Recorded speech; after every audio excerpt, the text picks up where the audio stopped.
लोग भूल जाते हैं, वो भूला नहीं। किसी पिक्चर में तुमने एक पैसा नहीं लिया ड्यूरिंग प्रोडक्शन।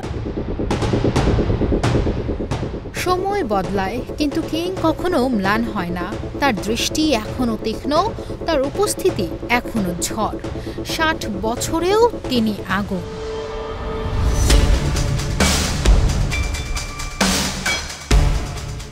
যখন পর্দা ওঠে তখন সবাই অপেক্ষা করে এক নামের, শাহরুখ খান। গত 2 নভেম্বর তার জন্মদিনে ভক্তরা যেন সকাল থেকেই বসেছিলেন হাতে ঘড়ি নিয়ে, কখন আসবে সেই টিজার। আর অবশেষে সেই মুহূর্ত মুক্তি পেল কিং ছবির টাইটেল রিভিল, আর একেবারে ঝড় তুলে দিল ইন্টারনেটে। যেমনটা ভক্তরা ভেবেছিলেন তেমনটাই, শাহরুখময়, অ্যাকশনময় আর স্টাইলিশ টু দ্য কোর। বলিউডের পর্দায় আবার ফিরেছে সোয়াগ। জওয়ানের রক্তগরম অ্যাকশন আর পাঠানের স্মার্টনেস, দুয়ের মিক্সে যেন একেবারে ফায়ার অন স্ক্রিন।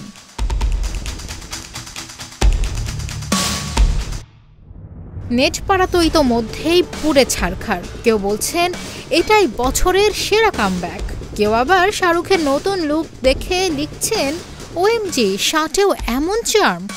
বিশ্বাস হচ্ছে না? হ্যাঁ, ঠিকই শুনছেন, শাহরুখ পা দিলেন 60-এর ঘরে, কিন্তু এনার্জি একদম 30-এর।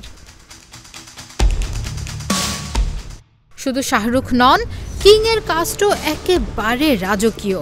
রানী মুখার্জি, দীপিকা পাড়ুকোন, অনিল কাপুর, অভিষেক বচ্চন আর প্রথমবার বড় পর্দায় শাহরুখ কন্যা সুহানা খান। তাহলে অপেক্ষা এখন শুধু ছবির মুক্তির দিনের জন্য।